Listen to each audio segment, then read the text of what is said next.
Kasus COVID di negeri ini belum tuntas, namun masyarakat sudah bosan dengan aktivitas new normal. Lantas, apa yang harus kita lakukan dalam menanggapi hal ini? Kami dari tim Nurul TV mengundang salah satu dokter dari Rumah Sakit Umum Daerah Raden Matahir Jambi untuk menanyakan apa yang harus kita lakukan dalam menanggapi hal ini. Bagaimana selengkapnya? Kita simak. Nurul TV.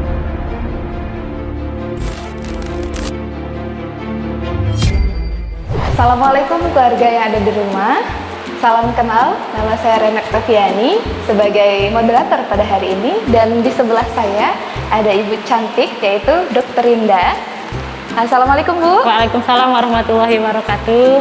Oke, insya Allah kita akan bahas tentang kesehatan di masa pandemi ini. Nah, untuk lebih dahulunya kita akan kenalan dulu nih sama dokter cantik yang satu ini. Nah, saya akan membacakan biodata Dokter Rinda. Yang pertama, nama lengkapnya adalah Dr. Mayulia Firinda. Ya. Selanjutnya, tempat tanggal lahirnya di Air Bangis 21 Agustus 1983 dan aktivitas saat ini yaitu tugas di bagian KSM anak ya. Nah, RSUM Raden Matahir. Nah, jumlah anak alhamdulillah sudah 2 ya, Sudah Bun? 2. Oke, tamatan FK Unang Padang. Nah, gitu dulu ya kenalan kita pada Dokter Rinda hari ini. Kita akan tanyakan lebih dulu gimana sih gambaran singkatnya tentang pandemi kesehatan di masa pandemi saat ini, Bun? Boleh diceritakan? Berbicara tentang kesehatan, menjaga kesehatan di masa pandemi ini sebenarnya sangat luas. Tapi intinya adalah sekarang sudah masa new normal. Semua kegiatan sepertinya sudah dilakukan. Tapi ingat, kita ada new normal nih, bukan normal lagi seperti sebelumnya. Ya. Ada new normal, artinya berkegiatan dengan protokol-protokol tertentu. Ada beberapa hal-hal yang harus kita lakukan di masa pandemi ini untuk menjaga kesehatan kita, menghindari kita dari virus COVID-19 ini. Setidaknya kita udah berusaha. Seandainya nanti kita tertular, itu qadarullah. Mungkin itu sudah Allah yang menentukan kita tertular. Tapi apa-apa saja hal-hal yang harus kita perhatikan di masa pandemi ini. Yang pertama tentunya kita protokol kesehatan dimanapun kita berada tetap kita laksanakan. 3M ya, yang sekarang istilahnya 3M. Mencuci tangan, menjaga jarak, memakai masker. Kenapa? Karena 3 hal inilah yang bisa mencegah kita tertular virus COVID-19 ini. Selanjutnya, lakukanlah olahraga rutin, ya minimal 3 kali seminggu.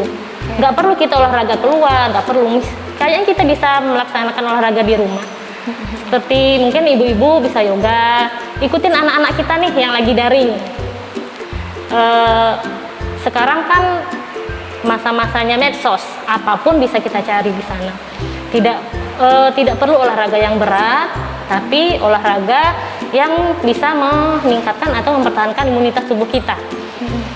Selanjutnya, yang pasti jaga makanan gizi seimbang kita, diet kita.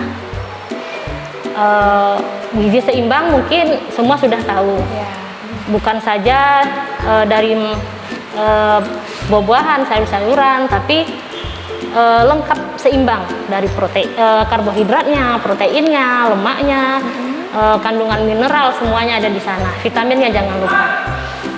Selanjutnya konsumsilah suplemen vitamin. Untuk apa? Untuk meningkatkan daya tahan tubuhnya. Dan terakhir mungkin kita ya harus menjaga kebersihan dan kesehatan di lingkungan sendiri. Misalnya pekarangan kita atau handle pintu bersihkanlah dengan desinfektan, karena kuman itu, sifat kuman COVID-19 itu bisa menempel pada benda, bisa bertahan beberapa jam bahkan beberapa hari, tergantung nanti pada apa yang dia tempelkan di sana. Ya, jadi apa sih aktivitas yang bisa menguatkan? Nah, kan kalau bicara soal virus ya, nah biasanya kan juga selain kita bersih-bersih, terus juga menjaga pola makan yang sehat. Nah, terus juga apa sih cara untuk menguatkan antibodi sekaligus melepaskan kebosanan? Nah, untuk hal itu. Tadi secara garis besar sudah dijelaskan, tapi ada hal-hal lagi yang lebih mendetail lagi. Iya. Misalnya dari segi makanan, yang pertama segi makanan, jangan di masa pandemi ini bukan mengurangi porsi ya, bukan diet ya, tapi porsi makanan kita itu harus seimbang. Artinya di dalamnya kan terkandung zat-zat gizi yang dibutuhkan oleh tubuh. Jadi pilihlah makanan-makanan yang meningkatkan daya tahan tubuh. Ya, yang terpenting itu sayuran dan buah-buahan. Konsumsi suplemen misalnya. Tapi bagusnya kan yang paling meningkatkan daya tahan tubuh itu adalah vitamin C. Sebagusnya itu makanlah dari sumber-sumber vitamin C dari bahan makanan kita dulu, baru ditingkatkan dengan suplemen. Itu dari segi makanan. Untuk kegiatan, misalnya anak-anak kan di rumah nih sekarang, Bu, udah bosan. Ibu-ibu juga banyak WFH, bosan di rumah. Gimana nih biar tidak bosan? Yang pertama, kita harus berpikiran positif dulu. Jadi dengan berpikiran positif, daya tahan tubuh kita akan meningkat. Artinya jangan nih kita virus nanti saya tertular nih. Udah negatif nih pikirannya. Udah turun nih daya tahan tubuh kita. Berpikiranlah positif. Anggaplah yang seperti saya bilang tadi, saya sudah menjaga kesehatan nih. Protokol kesehatan sudah saya jalankan. Tapi seandainya kita tetap tertular, itu dari Allah. Insya Allah saya terima, insya Allah sembuh. Pikiran selalu positif. Selanjutnya ke anak-anak. Sekarang banyak nih keluhan ibu-ibu. Tingkat emosi tinggi. Kenapa? Jadi guru nih di rumah. Kerjaan kantor jadi guru iya. Nah, anak-anak yang nggak ngerti-ngerti, marah. Jangan karena lain, mungkin saya sendiri sudah merasakan seperti itu. Tapi jangan berlarut-larut ya, kita bisa redakan. Ucap astagfirullah, jangan marah-marah. Kayak gitulah. Bayangkan guru yang mengajarkan satu kelas berapa? 25 orang, 28 orang. Kita, saya 2 aja sudah itu. Ya Allah, terima kasih sekali kepada ibu-ibu guru seluruh dunia yang mengajarkan anak-anak dan dia bisa menghadapinya dengan kesabaran. Jadi nggak boleh nih marah-marah. Kenapa? Dengan marah-marah, emosi daya tahan tubuh kita akan menurun lagi. Jadi dengan menurunnya daya imun kita itu keserang virusnya cepat. Jadi berpikir positif, amarah. Dalam agama kita juga gitu ya, Bu ya, nggak boleh marah-marah. Akan menurunkan imunitas kita. Selanjutnya, ciptakanlah di rumah kegiatan-kegiatan yang mengurangi kebosanan anak-anak. Misalnya, kalau anak kita hobi memasak, ayo diajak dia, ayo kita memasak ini apa-apa. Iya, itu kalau anaknya perempuan ya. Kalau perempuan. Kalau anak-anak laki-laki mungkin, ayo abinya suka bengkel, ayo kita ini. Carilah kegiatan-kegiatan yang bisa mengikut sertakan jadi peran serta anak-anak di dalamnya. Jadi dia di rumah nggak bosan. Memang dulu mungkin kita anak-anak ini bosan jalan keluar. Sekarang kan kita batasi karena kita di rumah sudah mengajarkan anak-anak. Sekarang pandemi COVID-19, mungkin anak-anak umur 3 tahun udah tahu COVID-19. Iya. Nah, kalau keluar itu pakai masker, jaga jarak. Dari itu ajarkan dulu, Bu. Pakai masker, jaga jarak 1 meter sampai 1,5 meter dari orang lain. Yang penting apa? Cuci tangan. Cuci tangan karena disinilah kuman yang berkumpul. Kita pegang sesuatu, akan apa yang ditempel di misalnya di dinding akan nempel ke baju kita. Pakailah desinfektan. Bicara tentang desinfektan, pilihlah desinfektan yang alkoholnya itu jangan yang di bawah 60, kan tidak bisa mematikan kuman di atas 60%. Kalau di bawah itu mati juga kuman-kuman, tapi bukan yang virus-virus yang seperti corona ini. Nah, jadi intinya apa? Biar tidak bosan di rumah, ikutkanlah anak-anak. Pertama ajarkan dulu, kita kasih pengetahuan anak-anak tentang kesehatan ini. Berpikir positif dan ikut sertakan anak-anak. Mungkin kita tidak perlu menceritakan ke anak-anak, pandemi ini sudah banyak, mungkin dia akan berpikirannya nggak sampai ke sana. Tapi kita harus mengajarkan pendidikan tentang kesehatan. Selalu bekali dia minuman. Nah, jadi gini, kalau keluar itu misalnya terpaksa nih keluar makan di luar, bawalah kotak makan sendiri. Ajarkan sama anak-anak, nanti kita bawa sendok sendiri. Otomatis nanti kebiasaan. Sepertinya kebiasaan itulah yang sulit kita lakukan. Tapi sama dengan ibadah, kalau tidak dipaksakan tidak akan bisa jadi rutin. Ibadah kan kalau nggak dipaksakan nggak terlaksana. Tapi awalnya dipaksakan, akhirnya jadi kebutuhan kita sendiri. Bisa kita dalam menjaga antibodi itu perlu perbanyak vitamin C ya, Dok ya? Ya, vitamin apapun boleh, tapi vitamin C ini kan meningkatkan daya tahan tubuh. Gitu ya. Jadi makanya vitamin C disebutlah sebagai salah satu vitaminnya. Tapi apapun vitaminnya ya boleh saja. Dan tadi udah banyak sekali ya tips-tips supaya anak-anak nggak bosan ataupun keluarga di rumah juga nggak bosan. Nah, selanjutnya kan ini kan suatu kejadian yang luar biasa ya, Dok ya. Jadi belum pernah ada mungkin sebelumnya hal yang seperti ini, pandemi seperti ini. Nah, kan kita perlu menjaga protokol kesehatan, terus juga menjaga pola makan yang sehat dan seimbang dan sebagainya. Nah, itu banyak sekali. Mungkin sebelum pandemi ini kita dulu mengesampingkan hal-hal tersebut. Nah, gimana sih caranya supaya konsisten, Dok, dalam misalnya kayak protokol kesehatan? Kadang nih kan anak-anak itu kadang pakai masker, kadang enggak, atau mungkin kadang cuci tangan, kadang enggak, dan yang lainnya. Gimana sih supaya konsisten, Dok? Seperti yang saya bilang tadi, sesuatu yang baru itu harus dipaksakan. Dibiasakan dulu, diingatkan dulu. Kalau tidak diingatkan, kalau tidak dipaksakan, tidak biasakan, tidak akan jadi, itu tuh akan jadi rutinitas. Jadi kita sebagai orang tua ke anak-anak selalu memesankan protokol kesehatan harus dijalankan. Bagaimana cara kita ke anak-anak? Mungkin dengan bujukan, dengan contoh-contoh, dengan memberikan kayak gini loh, kalau nanti memegang pintu, di pintu itu aja kuman tertular ke sini, jadi kita harus pakai desinfektan. Terus kita sebagai, nggak mungkin anak-anak aja ya, kita sebagai orang tua rutinkanlah olahraga. Jalan keliling rumah aja ya bisa gitu, kita udah berkeringat berapa gitu kan.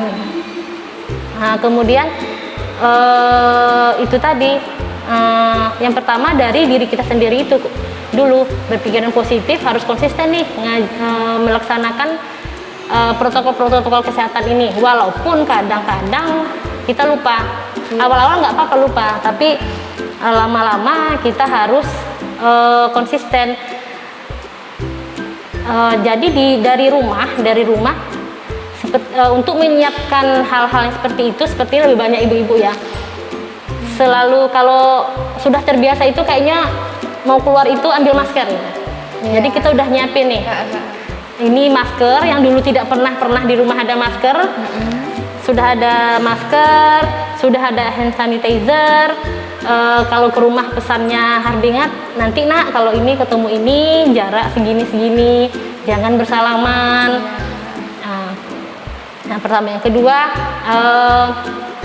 ajaklah olahraga keluarga kita semuanya.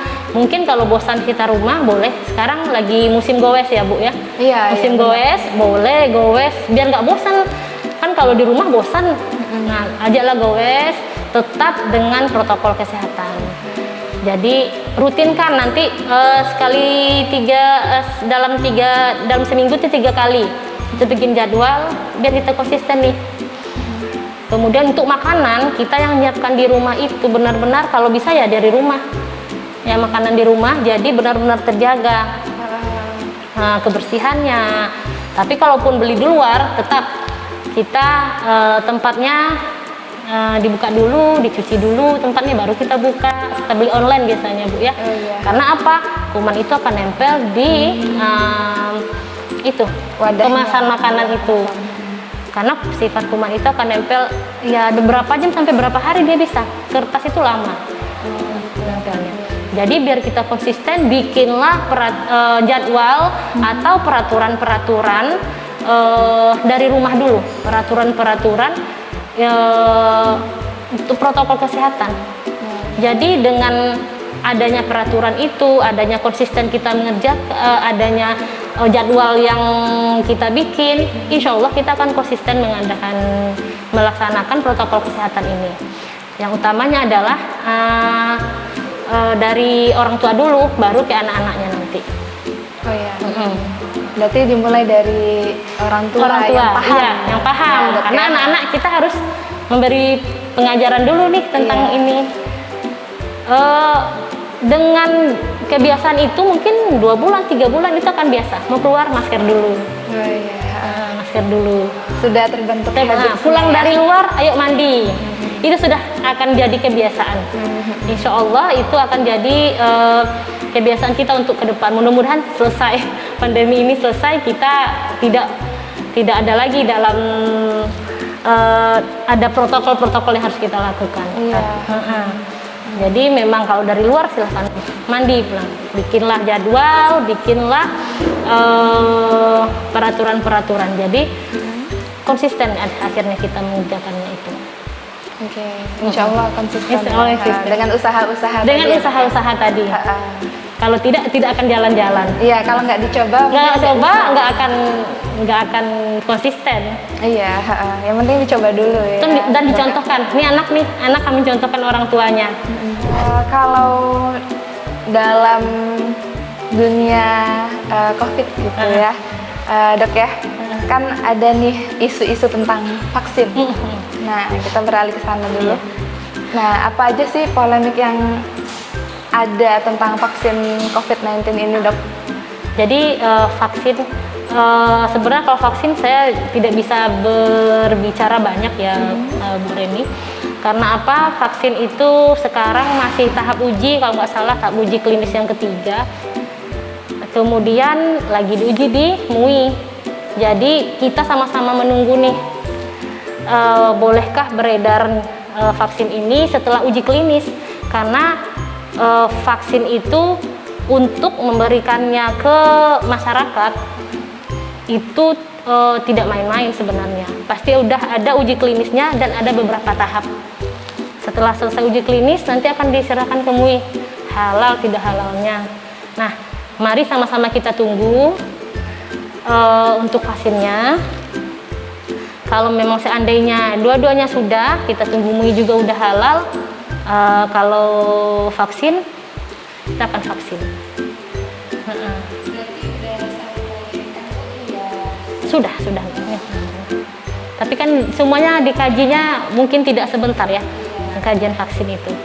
Mungkin kalau vaksin batas itu aja, karena juga masih dikaji, masih uji klinis. Pakarnya, ada pakarnya masing-masing. Heeh. dengan korelasi sehat itu gimana, Dok? Nah, kenapa sekarang jumlah pasien khususnya kita Jambi ya meningkat? Yang pertama sepertinya itu tadi kebiasaan kita yang dulu, yang sebelumnya kita batasi, sekarang sudah mulai lagi dijalankan seperti biasa. Jadi new normal, new-nya tak kemana-mana nih, normal aja. Saya masih banyak melihat orang-orang di jalan tanpa masker. Saya masih banyak melihat di kafe-kafe ngobrol rame-rame tanpa masker. Jaga jarak tidak ada lagi. Itu sering dapatkan. Nah, dulu patuh, awal-awal kita patuh. Di rumah saja, warung tempat-tempat makan dibatasi. Nah, sekarang udah normal, buka lagi. Kita yang bosan ini, masyarakat yang bosan ini, ya sudah, jalankan lagi yang seperti biasa. Jadi dengan meningkatnya kegiatan masyarakat seperti itu, berbanding nih dengan meningkatnya juga kasus COVID. Yang pertama, yang kedua yang meningkat apalah bepergian. Tugas kantor sudah mulai, tugas dinas. Balik dari sana, bawalah virus oleh-olehnya. Ya, sebenarnya sih walaupun kita melakukan kegiatan yang gitu, ingat protokolnya aja. Insya Allah kalau protokol sudah dijalankan, terus kita kembali, insya Allah tidak akan, kecuali memang kita sudah, takdir kita udah tertular. Tapi mungkin sama aja ya kalau kita ke negara yang misalnya ada musim virus di sana, kayak kita ke Mekah aja, kita imunisasi meningitis dulu. Kenapa? Karena di sana meningitisnya, jadi kita divaksin dulu. Sama aja kita pergi ke daerah, kan di Indonesia semuanya ya sudah pandemi ya, namanya pandemi ya semua ya. Berarti kalau kita keluar kota, artinya kita ke tempat lain, kemungkinan kita tertular itu akan besar. Nah, caranya kita tetap aja menjaga protokol kesehatan, tapi balik lagi ke diri kita masing-masing. Apakah sudah menjalankan atau tidak? Apakah sudah menjaga kesehatan dengan olahraga, makanan, apa tidak? Di sana mungkin begadang, mungkin apa? Daya tahan tubuh turun, capek, daya tahan tubuh turun, mudah diserang. Meningkatnya total kasus pandemi. Nah, dari penyebabnya itu karena virusnya yang meningkat, atau karena banyaknya masyarakat yang lemah dari segi fisik ataupun segi psikis. Jadi apakah virusnya yang menyebabkan meningkatnya, apakah kita nih masyarakat yang dikatakanlah lalai dengan protokol kesehatan. Kalau dari penelitian mungkin bisa saja COVID-19 ini bermutasi ya, bermutasi. Tapi seperti kita lihat sekarang, bagaimana kita lihat sekarang, sepertinya alasannya yang kedua. Yang kedua yaitu masyarakat kita sekarang, termasuk kita juga mungkin sudah bosan dengan protokol yang selama ini harus dijalankan, yang diam di rumah, harus begini, harus begitu. Jadi kebosanan itu akhirnya memilih untuk bebas, dan protokol-protokol itu tidak dijalankan lagi. Yang paling banyaknya itu berkerumun mungkin ya, berkerumun. Sekarang aja kan kalau untuk acara-acara kan sudah dibolehkan lagi, jadi otomatis mengajak orang untuk berkumpul, mengajak untuk tempat-tempat hiburan sudah mulai buka lagi, mengajak lagi untuk orang berkumpul. Kita tidak tahu apakah mereka di sana masker atau tidak, sepertinya kayak gitu. Kalau dahulu kan tidak ada kurang ya kegiatan itu, karena dibatasi juga oleh pemerintah, karena tidak ada juga sedikit mungkin orang yang bepergian keluar kota. Kalau sekarang sepertinya sudah biasa, dulu saja pesawat di jam penerbangannya sedikit ya. Kayaknya untuk sekarang ini sepertinya sudah seperti biasa lagi, walaupun untuk naik pesawat harus periksa ini. Iya. Terus kalau untuk yang udah pernah kena, terus dia sembuh. Nah, itu gimana sih dok? Apa yang harus dijaga dan apa perbedaannya dari yang sebelum kena sama yang sembuh? Dari beberapa yang saya baca itu penyintas istilahnya pasien-pasien sudah negatif ya. Beberapa pasien dengan keluhan memang kadang masih merasakan keluhan walaupun dia sudah dinyatakan negatif atau swabnya sudah negatif, tapi masih merasakan keluhan-keluhan yang dirasakan waktu dia terkena COVID-19. Misal yang paling banyak itu yang saya tahu itu salah satunya kan yang sering kalau OTG itu yang sering apa? Penciuman hilang. Oh ya itu banyak. Penciuman hilang walaupun swab negatif sudah dinyatakan sembuh oleh dokter. Penciumannya kembali itu tidak saat negatif, penciuman bagus. Kemudian yang paling banyak itu kelelahan, mudah lelah. Kadang-kadang masih ada batuk-batuk kering sesekali. Tapi mereka sudah sembuh. Walaupun secara swab ataupun dengan ronsen atau CT scan. Kalau Jakarta mungkin CT scan. Jadi tidak ada lagi yang bercak-bercak putih yang kayak waktu dia sakit. Tapi keluhan-keluhan itu masih dirasakan. Itu adalah gejala sisa biasanya, gejala sisa dari satu penyakit. Iya.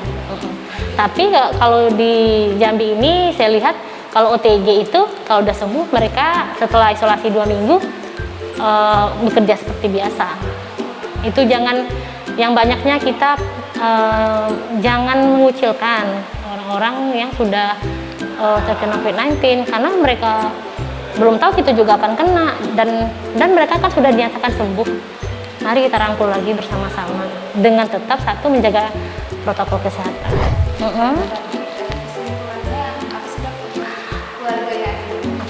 Di masa pandemi ini tetap jaga protokol kesehatan. 3M jangan lupa dimanapun berada. Jaga pola makan, gizi seimbang, lakukanlah olahraga rutin, dan lakukan kegiatan-kegiatan yang bisa meningkatkan daya tahan tubuh kita untuk menghindari kita dari virus COVID-19.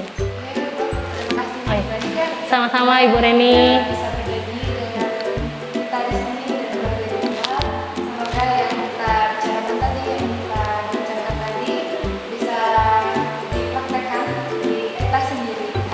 Iya. Oke, sekian dari kami. Assalamualaikum warahmatullahi wabarakatuh.